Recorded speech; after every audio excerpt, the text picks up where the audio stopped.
Estamos aí pelo Bunker da Cultura Web Rádio, Facebook, YouTube e Instagram para mais um Bunker Podcast. Trago duas reflexões, já que essa semana a gente teve a votação relâmpago da reforma tributária. Né? Uns dizem que a reforma tributária foi votada em tempo recorde, né? 2 turnos no mesmo dia, por causa do recesso parlamentar. Né? Os nossos políticos eles precisam tirar férias no meio do ano, porque eles trabalham demais, sabe? Eles começaram a trabalhar dia 1º de março e em julho eles já estão em estado de estafa, então eles precisam de férias, né? E aí a nossa reforma tributária passou assim, né, que nem água em peneira. A reflexão que eu trago a respeito da reforma tributária é a seguinte: entre a taxa e a vigilância. O Brasil não se equipara a países desenvolvidos. Pelo contrário, a compreensão de que vivemos em um país economicamente subdesenvolvido é notória, sobretudo no ideário popular de seus residentes. São debatidas as mais diversas soluções para este problema, sendo uma delas a defesa de taxações aplicadas pelo Estado. Então, se existe problema na sociedade, a sociedade, em vez de buscar uma solução por ela própria, não, ela chama o Estado, e chamando o Estado para resolver, o Estado vai chegar e vai dizer: ó, eu preciso de mais dinheiro, eu preciso de mais imposto para poder resolver o problema de vocês. Utilizando-se de suas competências constitucionais, os governos supostamente deveriam buscar meios de aumentar os tributos para mitigar a desigualdade social. Pelo menos é o que eles dizem. Argumento favorito da maioria dos governantes. Entretanto, ao analisar o cenário macroeconômico, notamos que o diagnóstico ultrapassa a mera falta de recursos, expondo uma verdade escondida. Historicamente, os governos utilizam o dinheiro de forma errada. Atentemo-nos para o seguinte caso: o Poder Judiciário brasileiro, em comparação ao de outros países, é um dos mais caros do mundo. O custo do judiciário brasileiro ultrapassa a casa aí dos 68 bilhões de reais por ano, o que equivaleria em torno de 124 milhões de cestas básicas na cidade de Aracaju. No entanto, esse valor não se reflete em uma maior agilidade no despacho de processos.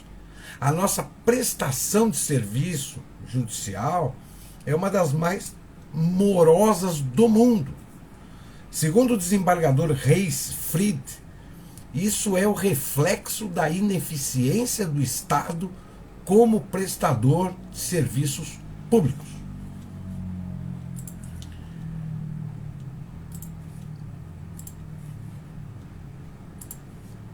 É notório. O que houve aqui? É notório o descaso com o dinheiro público. Em outras palavras, é notório o mau uso do meu e do seu dinheiro. Não há como esquecer escândalos memoráveis, como o Mensalão, o Petrolão, o caso Odebrecht, fatos públicos que evidenciam a necessidade de limitar as ações dos governos, visando sim uma austeridade e garantindo que o dinheiro será devidamente gasto em áreas necessárias. Um exemplo: infraestrutura, segurança, saúde. Além disso, é importante que o indivíduo saiba identificar o peso que o ente estatal impõe à sua população. Vou puxar aí um filósofo francês, para a gente poder fundamentar um pouco essa reflexão. O filósofo francês, o Frédéric Bastiat, introduziu o conceito de expoliação legalizada, que se resume na ação do Estado em retirar a propriedade privada de alguém para fornecê-la a outra pessoa. Bastiat se refere primordialmente à subversão do sentido da lei, que nascera com a premissa de proteger a propriedade e as liberdades individuais. Todavia, teve sua máxima rompida pela própria coerção do Estado, refletida no aumento exacerbado do Estado por meio de impostos e privilégios consentidos por seus membros. Nas palavras do próprio filósofo francês, o Bastiat afirma que todos querem viver às custas do Estado e se esquecem que o Estado vive às custas de todos. Apesar dos escritos de Bastiat datarem do século XIX, eles permanecem extremamente atuais. Extremamente atuais. Segundo pesquisa realizada pelo Instituto Brasileiro de Planejamento e Tributação, os brasileiros trabalham em torno de 150 dias por ano só para pagar impostos. A fatia equivale a mais ou menos 40% do rendimento médio da população. Esse dado coloca o Brasil entre os 30 países que mais cobram impostos. Infelizmente, toda essa arrecadação não se reflete em um retorno qualificado para o mais pobre, que acaba pagando altas quantias de impostos sobre o consumo e não sobre a renda, conhecido pelo sistema regressivo de tributação. Agora, é incrível, né? O Bastiat criou o conceito da expoliação legalizada, e essa expoliação legalizada ela é praticada às claras, muito às claras, e explicitamente, não apenas pelo governo brasileiro, mas por inúmeros países mundo afora, e que no século XIX era algo que era repreendido. Não vou dizer que fosse um crime, mas era uma prática errônea do Estado com aqueles que trabalham e sustentam o Estado. A realidade sempre irá se impor sobre a narrativa que é mais atrativa e sedutora. Serviços públicos são importantes, mas lembremos que pagamos por eles. Com o aumento dos gastos, a dívida também aumenta, tendo que ser paga logo à frente. Assim, como ter um Estado menos oneroso e mais sorridente para a população, que garanta os serviços básicos? Eu cito aqui o Gustavo Franco. Ele escreveu um artigo lá nos anos 90, intitulado Abertura Já. O Gustavo Franco ele é doutor em economia e um dos pais do Plano Real. Ele trabalhou junto com o Fernando Henrique. E ele disserta sobre a importância de uma economia brasileira aberta, que fomente a produtividade e a competitividade no mercado internacional. Segundo Gustavo Franco, é fundamental nos livrarmos das amarras do protecionismo, seguindo o exemplo de países como a Coreia do Sul, que desde o início dos anos 1980 triplicou a renda per capita, alcançando quase 75% da renda dos Estados Unidos. O Brasil, por sua vez, viu sua porcentagem despencar para 18% em relação à renda norte-americana. Aliado a isso, é importante o Estado se atentar para as funções básicas do cidadão, privatizando as demais estatais e usando o recurso para investir em áreas verdadeiramente estratégicas. Para que se efetive o desenvolvimento econômico, é necessário que o indivíduo entenda os processos nos quais está inserido. Não se pode cair em contos populistas de alas ideológicas distintas. A banda norte-americana, alguns já devem conhecer, outros já devem ter ouvido falar, o Metallica, ele lançou um single intitulado Don't Tread on Me. E eles têm um verso em uma das músicas desse single que eu não vou reproduzir aqui a frase em inglês, mas o trecho da música diz que trata da responsabilidade do indivíduo que tem em seus olhos um poderoso símbolo de resistência à repressão do Estado.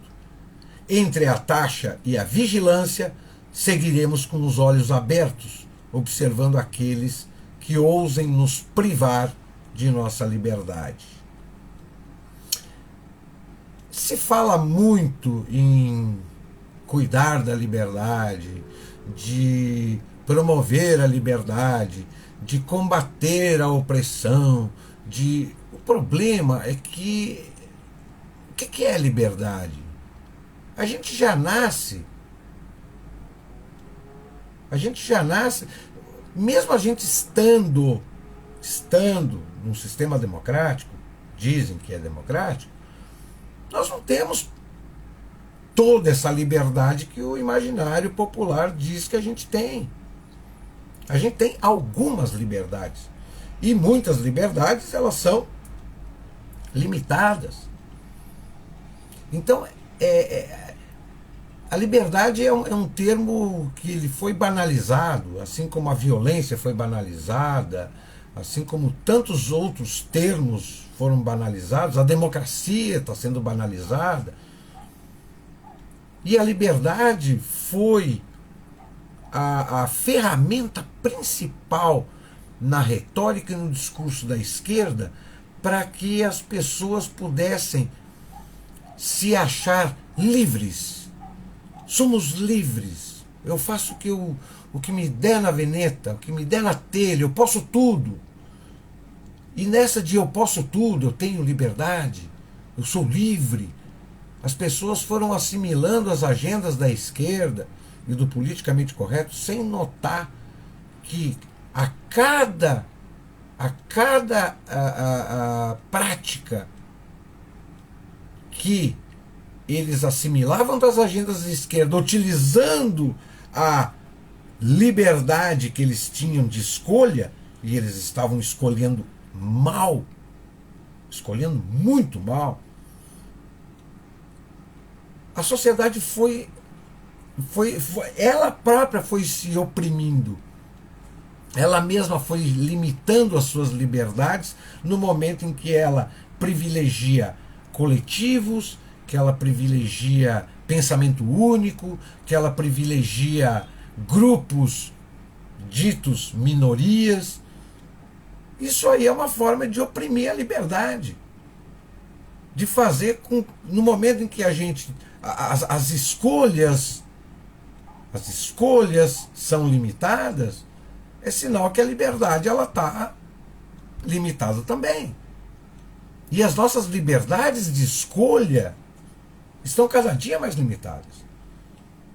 Inclusive a nossa liberdade de falar.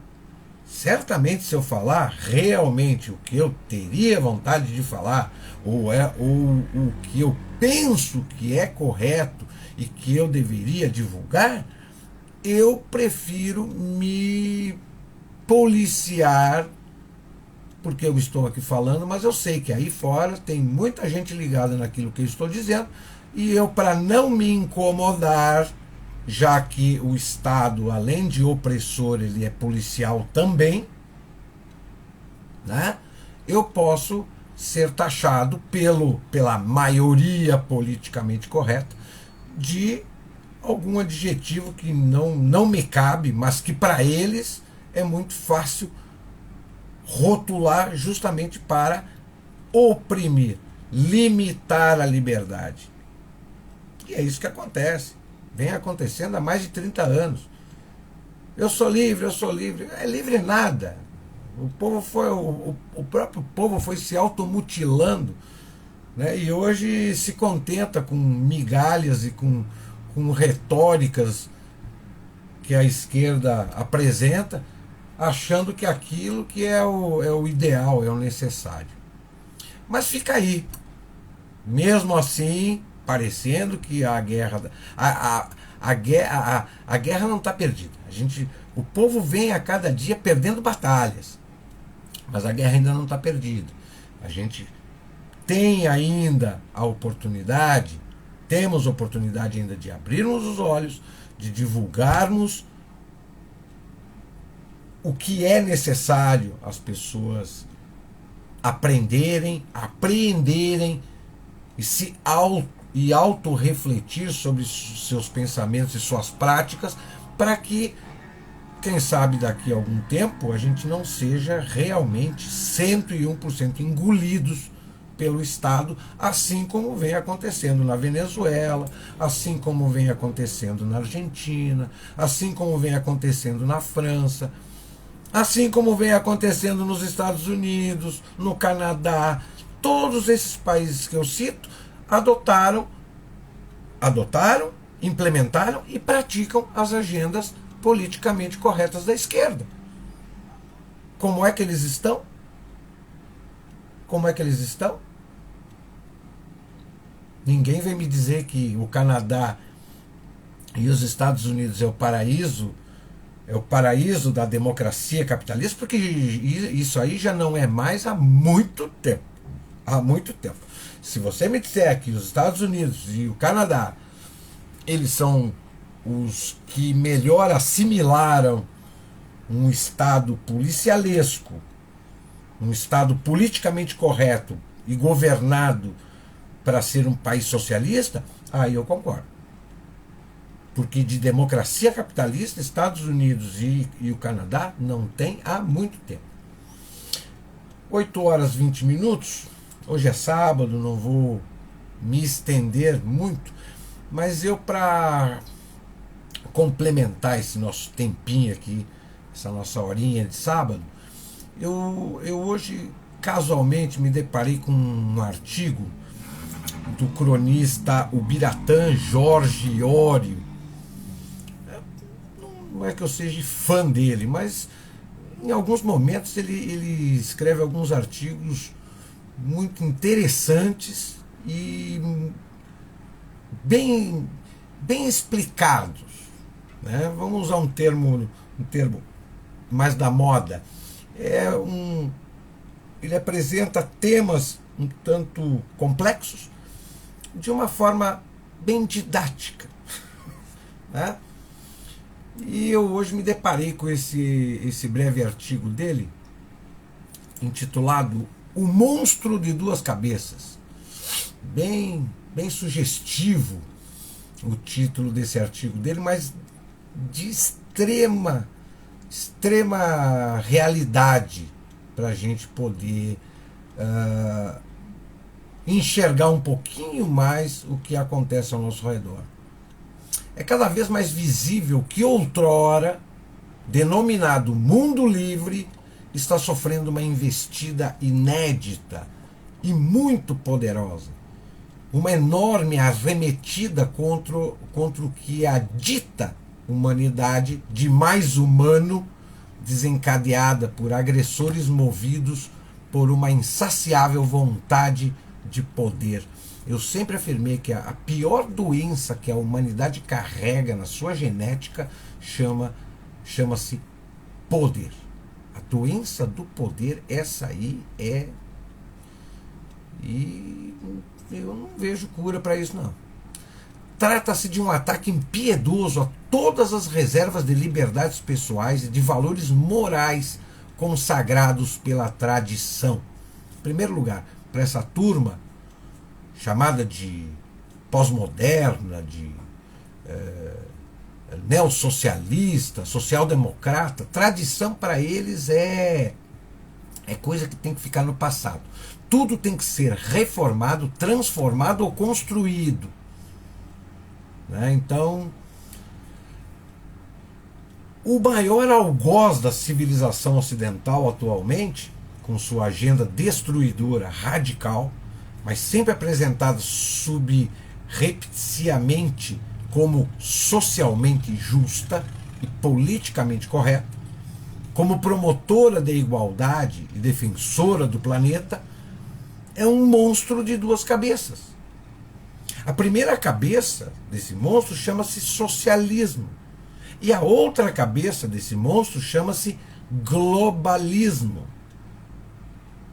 O ogro possui uma necessidade patológica de submeter os semelhantes ao seu totalitarismo, com a supressão dos direitos de escolha dos cidadãos e a imposição de seus conceitos peculiares de felicidade e de bem-estar, debuxados e definidos sempre por meia dúzia de políticos, intelectuais e bilionários iluminados. É bastante disciplinado e organizado e vem trabalhando há décadas em busca de seus objetivos, valendo-se de todos os meios imagináveis mediante um processo de paulatina ocupação e cooptação de todos os espaços, na política, na justiça, nas legislações, nas universidades, nas artes, nos esportes e em todas as manifestações culturais imagináveis. O que assusta é que se antes agia em silêncio, disfarçado e sem alarde, mas há alguns anos passou a fazê-lo escancarando as suas duas carrancas e acelerando cada vez mais o ritmo de seus assaltos até o frenético estado atual. Porém, antes como agora, sempre fazendo uso indiscriminado da mentira e das falsas narrativas, que são o oxigênio essencial para a sua sobrevivência. Seu comportamento despótico tem sido tão ostensivo que não é exagero dizer que os cidadãos do Ocidente estão diante de um dilema terrível. Ou permanecem comodamente na defensiva, o que acarretará em pouco tempo a supressão de praticamente todas as suas liberdades e, obviamente, da sua própria dignidade, ou enchem-se de coragem e, pensando na liberdade de seus descendentes, enfrentam corajosamente o problema. A questão é que, para as pessoas, primeiro, enxergarem que elas ainda... Primeiro, enxergar o monstro. Para elas enxergarem o monstro, chegarem à conclusão de que elas estão sendo...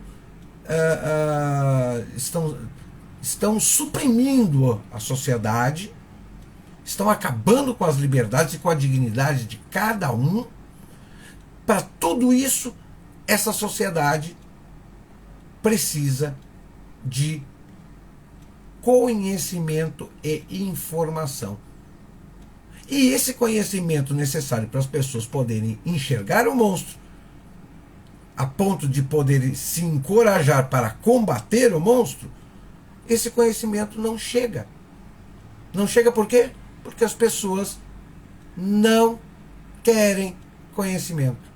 As pessoas foram adestradas e alienadas nas ferramentas que hoje muitas pessoas parecem que não vivem sem ter um celular enfiado dentro do bolso.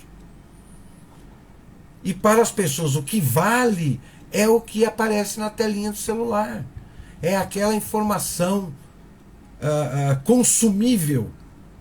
Assim como ela aparece na tela, ela some da cabeça da pessoa também. Então, o problema está posto. Só que as pessoas precisam estar preparadas para enfrentar esse problema. E o entrave está na escolha das pessoas. Entre a informação e o conhecimento, que requer trabalho, disciplina e dedicação de cada um para poder absorver, apreender e poder mudar para enfrentar uma nova realidade, ou simplesmente se manter aí atrelada à retórica do Estado, à tecnologia que aliena, que cega, que limita e que vai destruindo gradativamente, um a um, sem eles serem notados. Exemplos indiscutíveis de que o socialismo globalista abandonou a tradicional cautela e passou a revelar abertamente suas intenções são algumas declarações do presidente Lula na abertura da reunião do Foro de São Paulo em Brasília, que ocorreu entre os dias 29 e 2 de julho. Entre afagos a ditadores do naipe de Fidel, Maduro e Ortega, o chefe do nosso executivo declarou, abre aspas, aqui no Brasil nós enfrentamos o discurso do costume, o discurso da família, o discurso do patriotismo, ou seja, aqui nós enfrentamos o discurso de tudo aquilo que a gente aprendeu historicamente a combater. Ou seja, o seu Lula diz que ele aprendeu nos bancos escolares que a moral, a família, os bons costumes e o patriotismo tinha que ser combatido. Que é errado, tem que ser combatido. Quer dizer que desde o tempo em que o Lula sentava numa cadeira de sala de aula, já tinha professor comunista dizendo que a moral, os bons costumes, o patriotismo e a família tinha que ser combatida. Pois bem, ele, continua o Lula, ele, o discurso, nos acusa de socialistas, achando que nós ficamos ofendidos com isso. Nós não ficamos ofendidos, isso não nos ofende, isso nos orgulha. E por que em 1985 nós criamos o Foro de São Paulo? É que em 1985 eu tinha consciência de que jamais a gente poderia chegar ao poder pela via do voto, pela via democrática. Dias antes, em Paris, na mesma frase, declarou-se um defensor da soberania nacional, mas fez questão de ressaltar que a Amazônia pertence a toda a humanidade. Bem, se dá para colher algo de positivo nessas afirmações, que o nosso ilustre presidente da República falou em público e em rede nacional, porque a reunião do Foro de São Paulo foi transmitida pela IBC, é a sua sinceridade por revelar finalmente suas intenções reais e sem disfarces. Porque até 10 anos atrás, quando se falava em Foro de São Paulo, todo mundo só sabia dizer que não, isso aí não existe, isso aí não existe, isso aí como é que é? É acusação da oposição. Não, Foro de São Paulo nunca existiu. Intriga da oposição. E quem falasse em Foro de São Paulo, mais um maluco teórico da conspiração. E esse ano os caras me fazem a reunião do Foro de São Paulo aqui em Brasília e o seu Lula me dispara essas afirmações aí, literalmente deixando claro que todo mundo ligado ao Foro de São Paulo sempre foi um combatente dos bons costumes, da tradição, da família e do patriotismo. Quer dizer que o negócio deles é socialismo e esculhambação. Globalismo e socialismo não é teoria da conspiração. Globalismo e socialismo têm muitas áreas de interseção, como não poderia deixar de ser, uma vez que ambos são casos explícitos do radicalismo característico dos experimentos de engenharia social. O globalismo é uma ideologia mais antiga do que normalmente se acredita. Alguns de seus traços são semelhantes aos do socialismo, como a tentativa de desmantelamento dos valores morais e da tradição. Vale dizer, a supressão do princípio da dignidade da pessoa humana, o que pressupõe ou a eliminação da religião ou a sua relativização e, consequentemente, desvirtuamento, o seu caráter internacionalista e o controle das atividades econômicas e sociais direta ou indiretamente pelo Estado ou por grupos extraoficialmente dominados por ele.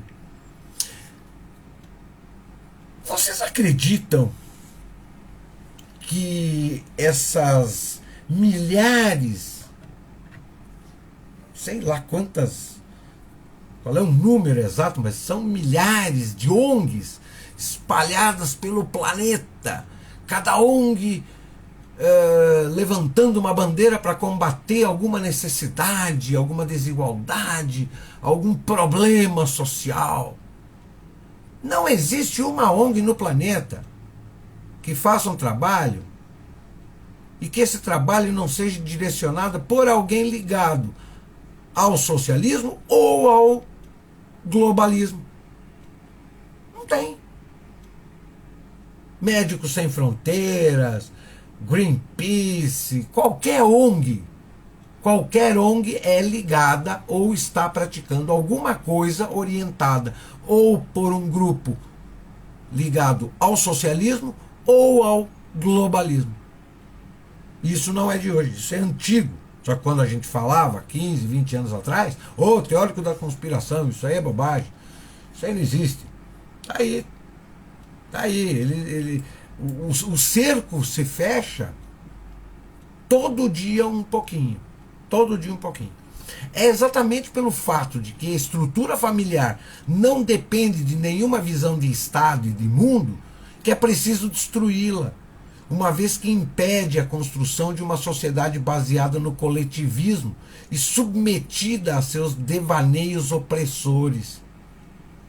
Socialistas e globalistas não aceitam ou veem como um problema a realidade histórica de que, cronologicamente, a instituição da família é anterior à formação do Estado e que este, por sua vez, nasceu da necessidade de existência de normas de conduta. Assim, precisam forçar a inversão dessa ordem natural das coisas. E para isso é necessário, primeiro, que ditem comandos e ordens, que chamam os comandos e ordens que eles ditam, eles chamam de leis, que sirvam de suporte para o tipo de Estado totalitário que tem em mente, para então consumarem a submissão plena de indivíduos, famílias e populações inteiras ao grande irmão, ao Big Brother. Ao Big Brother. Aquele livro profético do George Orwell, chamado 1984, nós já estamos vivendo ele. A gente já está vivendo o mundo do Big Brother, do grande irmão. E olha que o George Orwell escreveu esse livro, que mais tem cara de profecia, nos anos 40 do século passado. E nós estamos no século 21, 2023, e estamos vivendo o que ele escreveu lá nos anos 40. Os candidatos a tiranos esclarecidos sabem perfeitamente que, se fracassarem nessa inversão de causalidades, todo o plano de construir uma nova civilização irá por água abaixo. Mas insistem em seu intento porque ignoram ou se recusam a aceitar que os fatos históricos, embora possam temporariamente ser desvirtuados e invertidos, cedo ou tarde, mesmo ao custo do sacrifício de gerações, acabam prevalecendo. Seus experimentos nascem condenados ao fracasso. Mas o problema é que, enquanto o fracasso não acontece, impõe frustrações e sofrimentos a milhões de pessoas usadas como cobaias. Vou dar um exemplo de uma grande massa de pessoas que está sendo usada pelo socialismo e pelo globalismo, e que, a hora que esse experimento orientado por essa cúpula não der certo,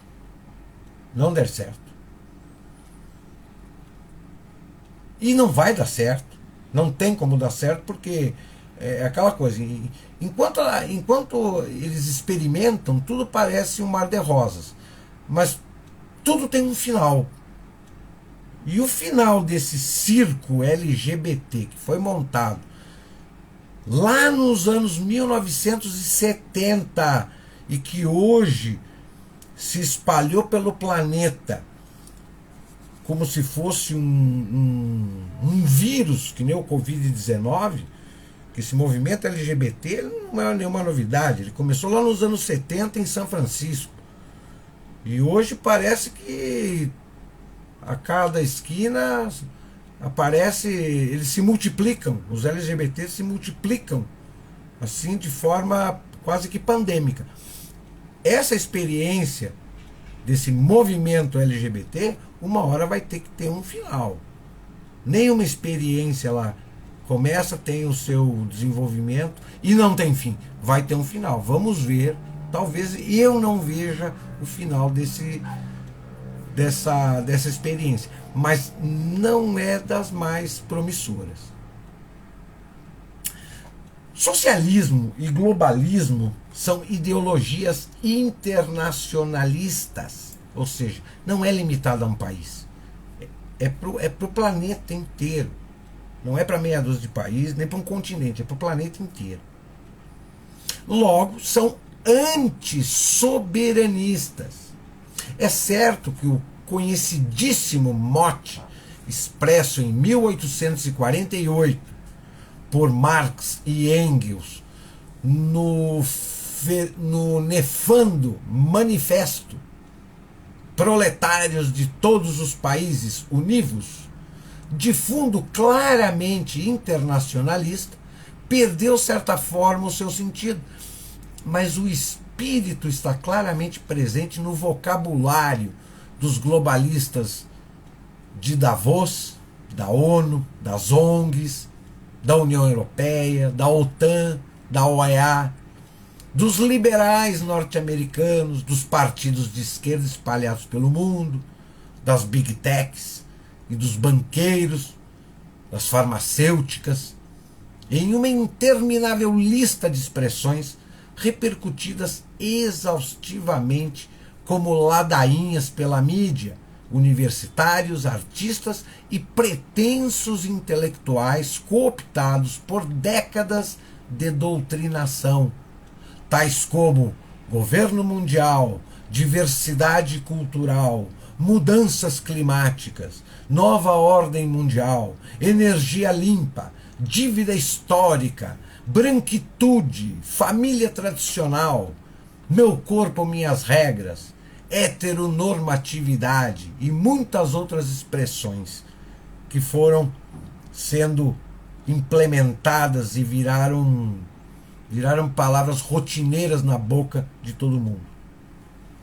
Tanto o socialismo como o globalismo precisam impor uma estrutura social compatível com a sua ideologia e filosofia política, e tentam fazê-lo sem qualquer cerimônia, simplesmente afirmando que esse arranjo será melhor para todos e pagando bilhões de dólares para que intelectuais serviçais, pesquisadores impostores e jornalistas vigaristas façam o trabalho sujo de, como a água mole em pedra dura, mentira após mentira, subliminarmente terminar contaminando todo e qualquer cérebro avesso ao hábito salutar de pensar por conta própria.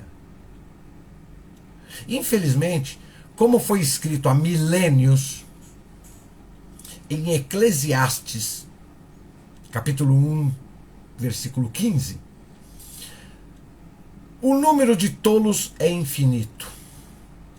Uma velha e simples constatação, a mesma que levou Nelson Rodrigues a escrever que os idiotas vão tomar conta do mundo, não pela capacidade, mas pela quantidade. Eles são muitos idiotas soltos por aí. Como disse, sem qualquer laivo de pudor, o presidente do Fórum Econômico Mundial, um lunático extremamente perigoso e poderoso, Klaus Schwab, ele afirmou: vocês não serão donos de nada, mas serão felizes. É essa arrogância inacreditável que escondem a Agenda 2030, o grande reinício, a Open Society, a nova ordem mundial e outros projetos de desumanização da sociedade.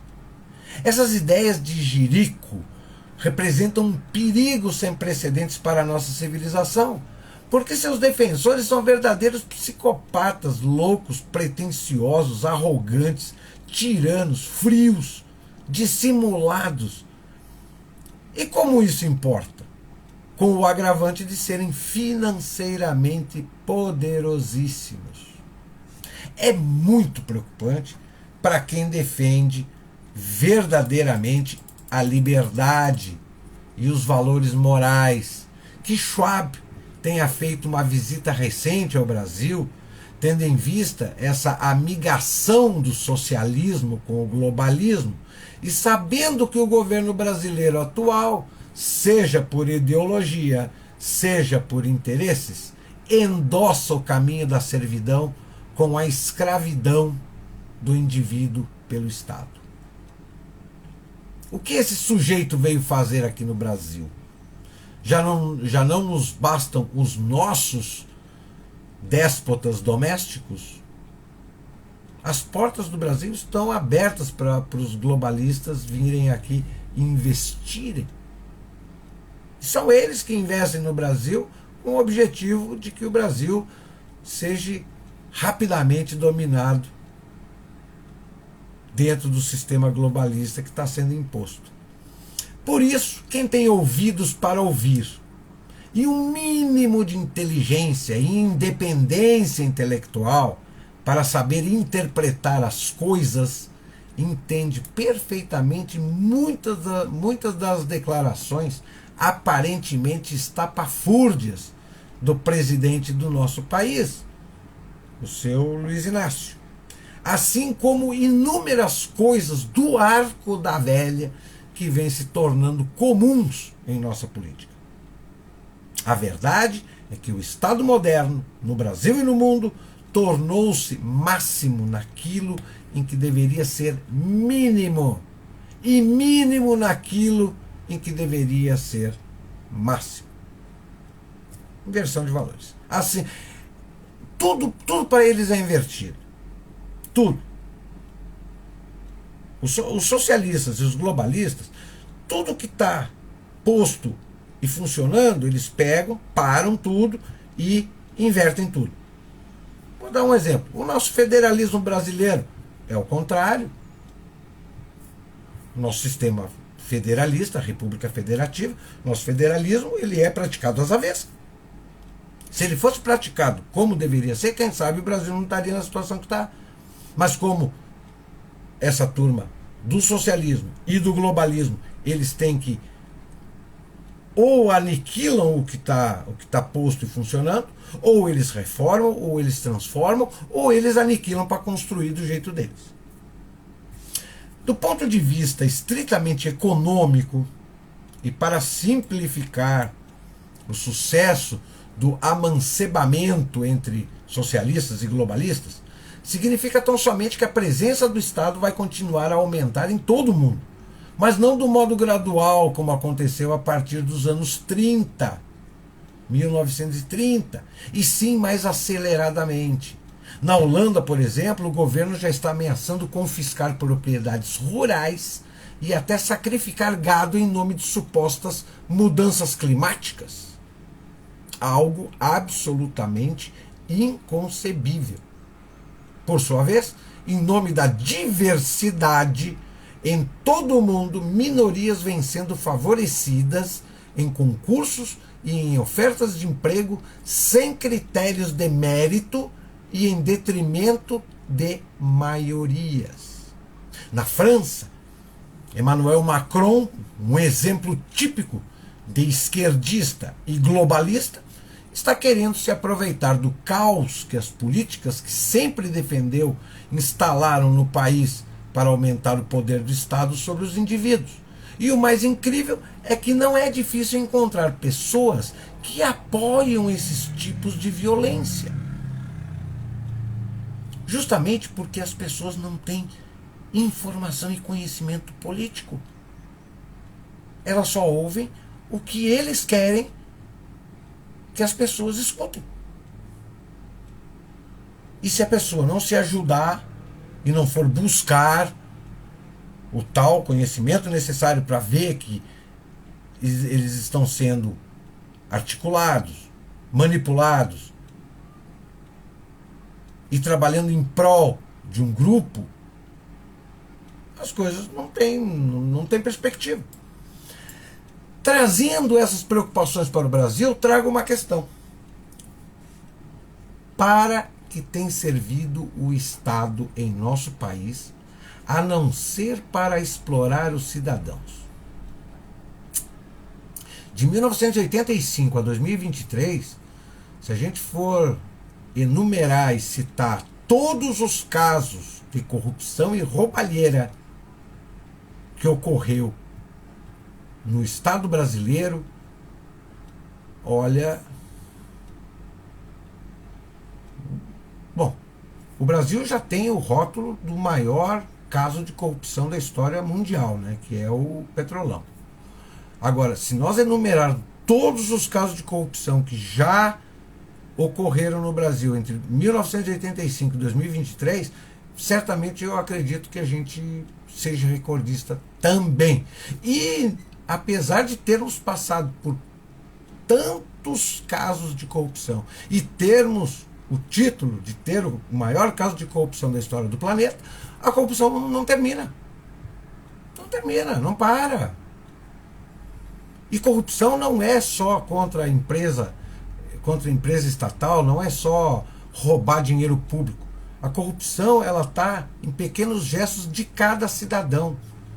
E a corrupção, ela foi banalizada de tal forma que todo cidadão, em algum momento, ele pratica um ato de corrupção. E não nota. A verdade é que o Estado moderno, no Brasil e no mundo, tornou-se máximo naquilo em que deveria ser mínimo e mínimo naquilo em que deveria ser máximo. Deformou-se. Está grande demais para resolver os pequenos problemas e pequenos demais para resolver os grandes problemas, como afirmou nos anos 1960 o sociólogo norte-americano Daniel Bell. Mas o monstro de duas cabeças, insensível e insaciável, quer aumentá-lo. Um artigo extremamente didático, bem claro, a interpretação desse artigo fica muito mais fácil e muito mais simples se o leitor já tiver uma noção de alguns conceitos, como socialismo, como globalismo, como o que é o Fórum de Davos, o que é as Big Techs. Se a pessoa tem uma noção sobre alguns personagens e alguns conceitos, esse texto aqui ele é muito claro e muito simples para entender essa realidade que não apenas o Brasil, mas o mundo inteiro vem vivendo, encarando esse monstro de duas cabeças chamado socialismo e globalismo. E por incrível que pareça, todo termo que tem a terminação ismo, não sai coisa boa dali. Tudo que termina com ismo ou é natimorto ou não vem coisa boa dali, infelizmente. O Bunker Podcast desse sábado fica por aqui, 20 horas e 52 minutos, 20 graus de temperatura. Eu retorno terça-feira com mais algum tema relevante aí para a gente poder se informar, poder conhecer e mantendo aí a teimosia de produzir conteúdos para aqueles que têm interesse em conhecimento e boa informação. Uma boa noite a todos.